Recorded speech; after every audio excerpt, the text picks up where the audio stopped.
Welcome to the Sort of Sure podcast, where doubt looms, fear whispers, and the only way forward is through. I'm Samar Carbo, and if you've ever felt like you're just sort of sure about what you're doing, you're not alone.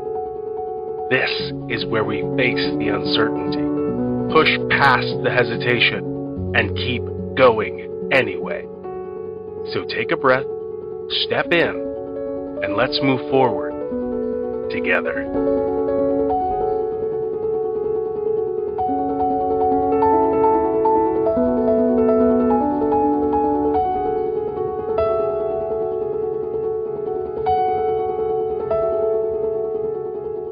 Hello and welcome to the Sort of Sure podcast. In case you missed it in the beginning, my name is Samar Carbo. I am so glad you're joining us this Friday because we've got an awesome show for you.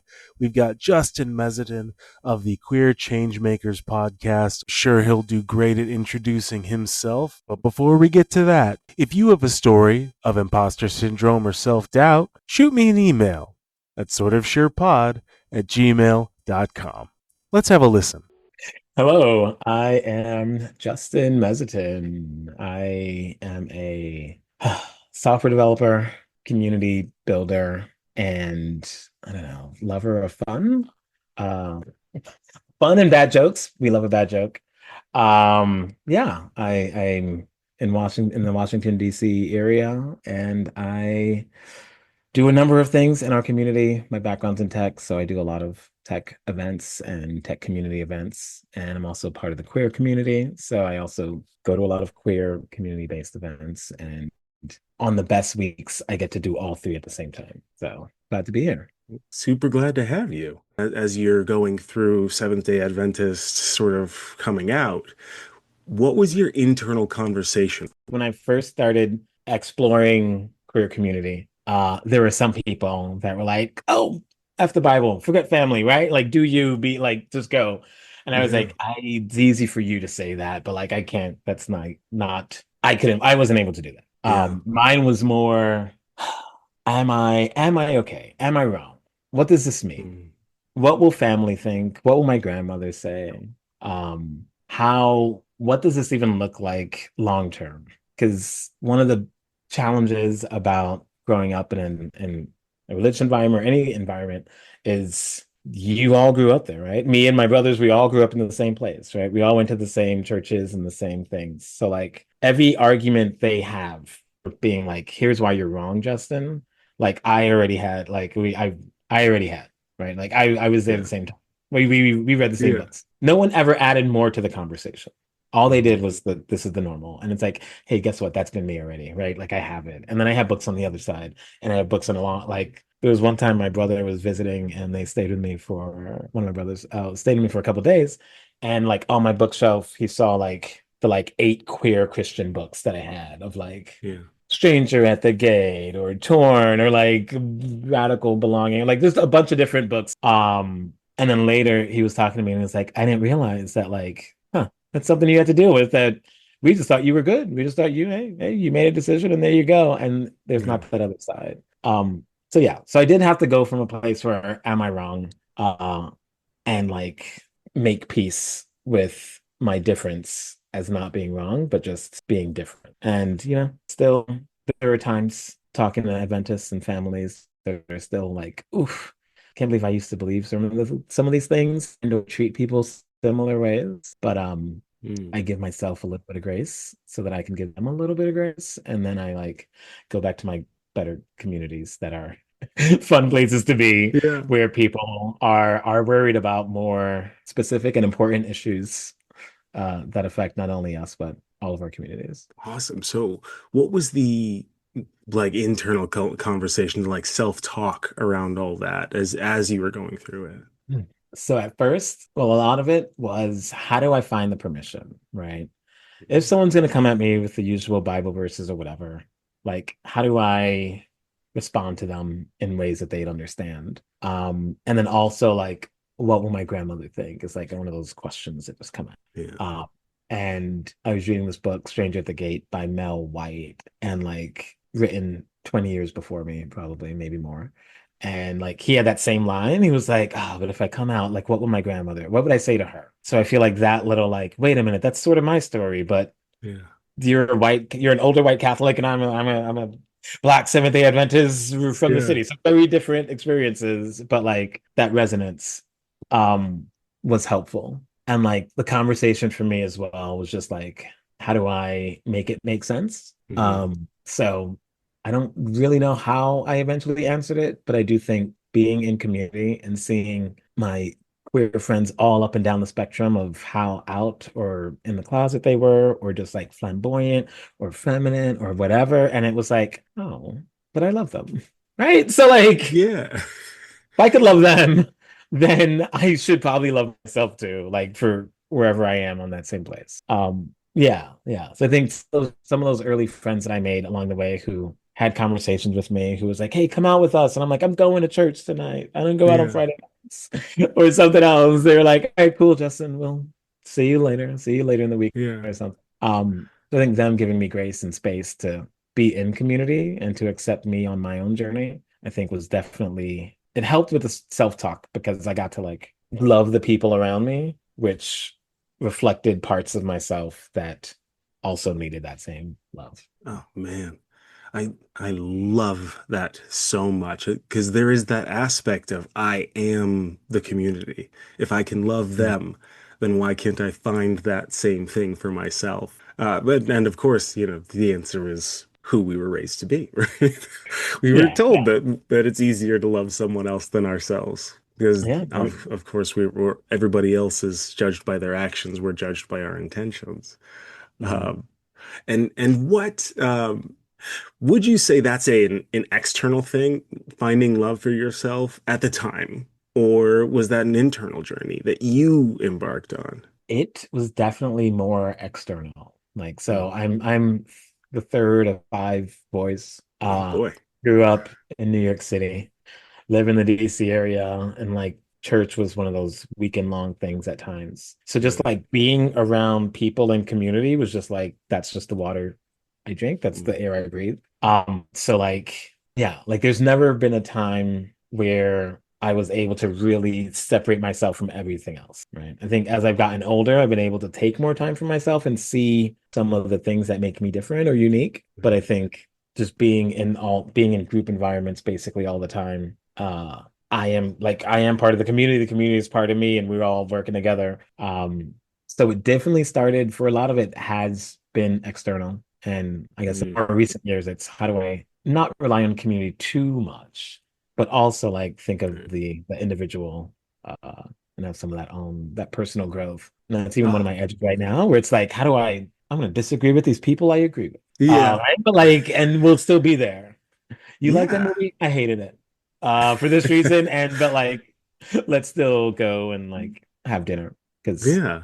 we don't have to agree on everything. And that's such a powerful place to be in when you know you're solid with your community and you can disagree on things. And that's something I think that's really missing in our Yeah. society today, the ability to disagree agreeably. And so I hear these places you've been, the Seventh Day Adventist, your community, obviously your podcast, but you are a black queer male.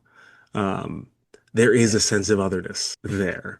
Mhm. Um, and so how do you go from this to being such a pillar, a change maker, to steal from your podcast title, in your community? Um, time and yeah, so much time.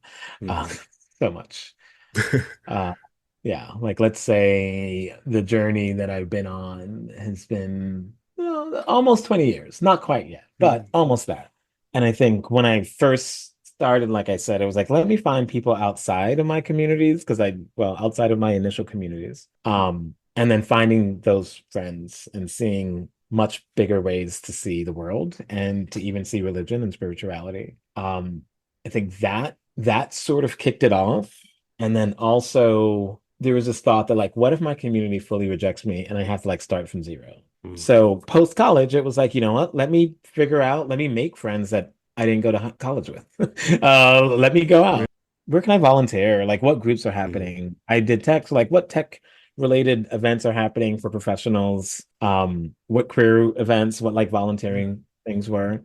So it was just like being a part of community and like seeing what's out there and showing up because I had time and nothing else to do. So you might as well have fun. And if you choose the right event, I'm like, even if I don't meet anyone there, even if it's not the grit, like whatever, even if people aren't friendly, like if I like the thing, then at least I can say I did it.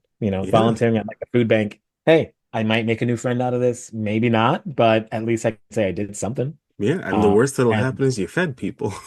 yeah, it was like worst case scenario, I put some good out into the world. Let's go. Yeah, I like Yeah, that. yeah. So I think there's been that, and then just being part of different community groups over time. So like I've been here in DC, I don't know, 15 plus years, and sometimes people are like, how do you know everyone, Justin? I'm like, I don't. I just haven't moved. So I remember when that person was here the first time, they left for years and then came back.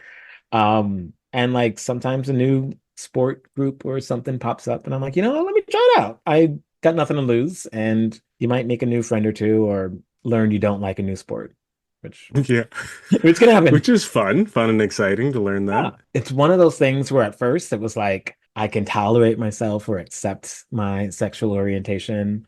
Um, there's this like bare minimum, and then there's like being grateful for it and like seeing here's how this helped me, right? Like me being a black gay queer person in an Adventist school. I know what it's like to feel othered for multiple reasons. So when I'm in different communities, when I'm hosting an event or at an event, there are times where I'm like, that person looks like they're in the corner by themselves for no reason. Let me go say hi to them because I know what it's like to feel othered. I know what it's like to be sort of different. And also being in some tech spaces, there's not always a lot of queer people or black people, for just to be honest. So the more upfront I am, it's like, hey, I see you, you see this rainbow shirt. I got something being like, I'm this, and I'm like, I got the hair and I'm black. So like sometimes it's hard because people will remember me because I stand out in some of those rooms. But it's good. It's like it's great. And I like to like most of the communities that I still stay a part of or things I show up to, I'm like, we all belong here. So how can I try my best to help other people in that room also feel like they belong? Because it's not always easy for some. And I think that's one of the strengths that I have. Like from the beginning, I'm like, all right, I'm going into this gay space. I don't know anybody. No one's gonna talk. I don't know what I'm doing. I don't even drink. I'm not even 21 yet. But we're just gonna go in and we're just gonna talk to two people. We're gonna just try one thing, and like now when I talk to friends, sometimes I'm like, "Hey, just go say hi to that person you're interested in." Like, I could never. Like, come on! If everyone says you can't, then no one's gonna meet each other. But like, I guess it helped me keep putting myself in further and harder, more complicated situations because like I'm just used to that now. The beauty of that, because while in social situations I can be, if I'm hosting, that person who goes up to the person in the corner. If I'm not hosting, I am trying to be behind that person, maybe sink into the drywall. Oh. And it is wonderful to hear that when you're out in this sometimes confusing, sometimes just othering space, you are that light in the darkness because people sometimes just need that, just that little push, and they'll become the life of the party. So that is so cool. It's a fun time. It's a fun time, and sometimes like that's how you want people to come back, right? Like I've been in some places, and there are certain groups that like maybe not the friendliest. But they're like good groups. They're just like a bunch of introverts, a bunch of tech introverts who like focus on the technology and forget about people who use it. So it's like, all right, how do you, hey, like sometimes I make this joke. I'm like, all right, if there's like, I'll take like 10%. I'll be like, hey, 10% of the people here are just bad or like terrible, but 90% aren't. So if you talk to someone who's terrible, you're actually lucky because you like, you should play the lottery because you're like doing the one out of 10. Great. You're doing 1 out of 10, like, but everybody else is there. And just find ways to help people like be engaged and get there. And then I've also learned that introverts exist, and sometimes they are in the corner by themselves because they want to be and they're recharging. And like, I have a couple friends who, when I host a party and I see them, like, you good? You good? You make a little eye contact, and they're like, yeah, I just need to. Yeah. To do a walk around the block. I'm like, all right, you got this. Yeah. I know you, and that's all good too. That's really good. So as we're closing down here, because we've been talking longer than the podcast is going to be. Um, Okay. I want to ask for sure. I ask this of everyone. If somebody wanted to be in your place, or perhaps, maybe they want to get into a tech space, maybe they want to start a podcast, maybe it's just a young or not so young queer person who doesn't believe they can enter into any community that bolsters these things or makes them feel proud of who they are. What would you say?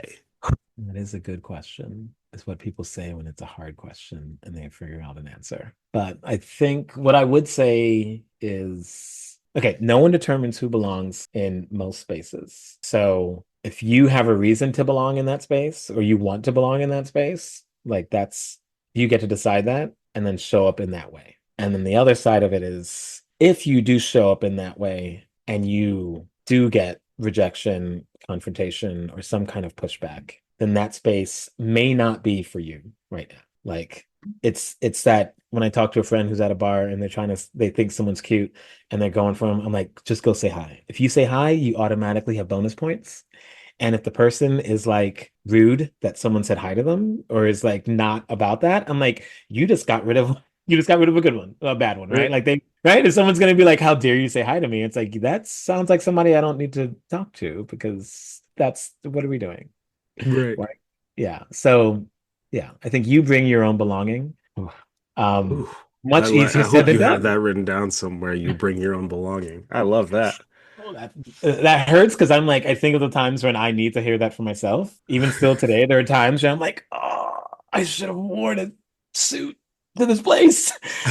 But like, you bring your own belonging. Oh, I'm gonna have to journal on that. But That is good.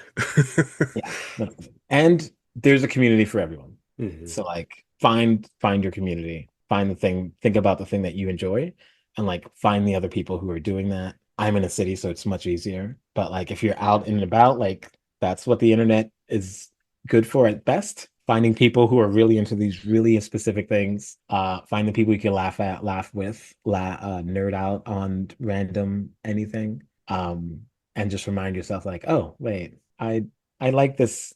I thought I was the only one that liked this book, but you're like, no, an author wrote it, right? And you got Yeah. it. So like, there's probably other people who got it too, and like, you just got to figure out who and where they are, and know that you belong there, and then just like have fun, tell bad jokes. That's the thing, right? And I talk about this all the time, mostly with my wife and like people I know personally. Very seldom do I say things on this platform that other people haven't said, but it is so good when somebody gets your jokes. They don't get you unless they can get your jokes. It's sick. There was one more thing that I do want to have in the podcast, and that's when anything you didn't get a chance to talk about, or something you want to talk about a little more.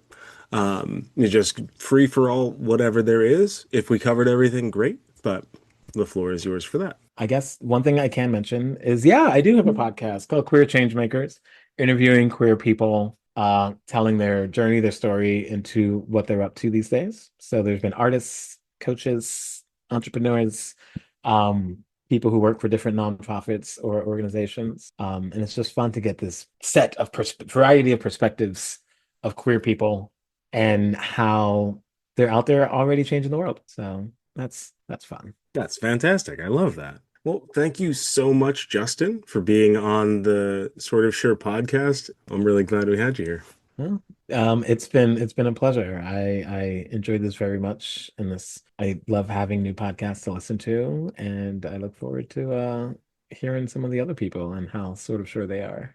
Yeah, it's really well put. It's been fun. Absolutely. All right, take care. I want to thank Justin once again for being on the Sort of Sure podcast. What an awesome conversation. A couple of things I want to highlight that Justin said before we get out of here. No one determines who really belongs in a space. We decide where we belong. And of course, that one real huge gem, we bring our own belonging. This is a masterclass in creative space making, and I hope you got something out of it. I know I did. Once again, thanks so much for joining us this week on the Sort of Sure Pod. If you have a story of imposter syndrome or self-doubt, shoot me an email at sortofsurepod@gmail.com. I can't wait to hear from you. Later days.